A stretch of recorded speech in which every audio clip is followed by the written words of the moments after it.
வணக்கம். இந்த வீடியோவில் தமிழ்நாடு சட்டமன்ற தேர்தல் 2026 ஆசிரியர்கள் அதிர்ச்சியான அறிவிப்பு ஒன்றை வெளியிட்டிருக்கிறார்கள்.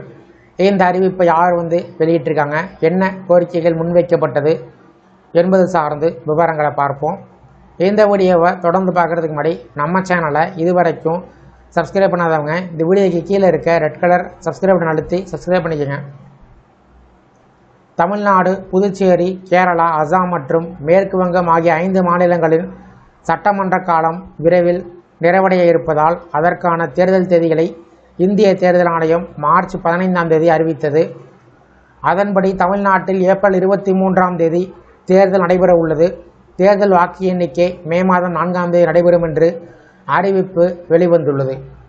இந்த நிலையில் தேர்தல் தேதி அறிவிக்கப்படுவதற்கு முன்பு தமிழகத்தில் உள்ள ஆசிரியர்கள் சட்டப்பேரவை தேர்தல் குறித்து புதிய அறிவிப்பை வெளியிட்டார்கள்.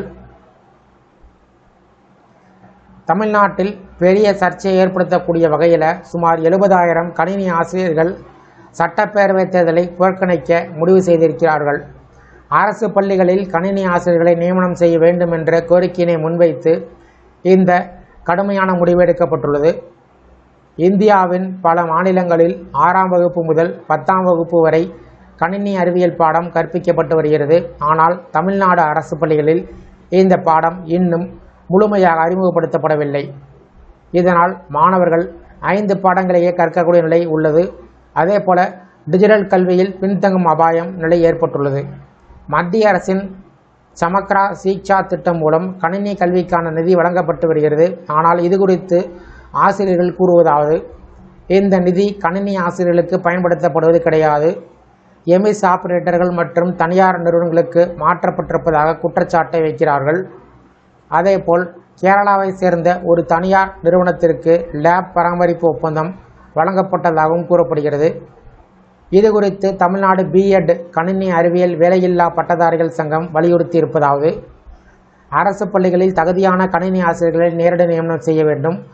மத்திய நிதி சரியான பயன்பாட்டிற்கு செல்ல வேண்டும். மாணவர்களுக்கு கணினி கல்வி உடனடியாக அமலாக்கம் செய்ய வேண்டும். இந்த கோரிக்கைகள் நிறைவேற்றம் செய்யாவிட்டால் 70,000 ஆசிரியர் குடும்பங்கள் ஒன்றாக சேர்ந்து சட்டப்பேரவை தேர்தலை புறக்கணிக்க முடிவு செய்திருப்பதாக அறிவித்திருக்கிறார்கள். இந்த விவகாரம் கல்வி மட்டுமில்லாமல் அரசியல் ரீதியாகவும் பெரிய தாக்கத்தை ஏற்படுத்தக்கூடியதாக மாறியுள்ளது குறிப்பிடத்தக்கது. இந்த வீடியோ குறித்த உங்களுடைய கருத்துக்களை கமெண்ட் செக்ஷனில் பதிவிடுங்க. இந்த வீடியோ பிடிச்சிருந்தா வீடியோக்கு ஒரு லைக் பண்ணுங்கள். இந்த வீடியோவை உங்களுடைய நண்பர்கள், உறவினர்களுக்கும் ஷேர் பண்ணுங்கள். மற்றும் ஒரு பயனுள்ள வீடியோவில் சந்திப்போம். நன்றி.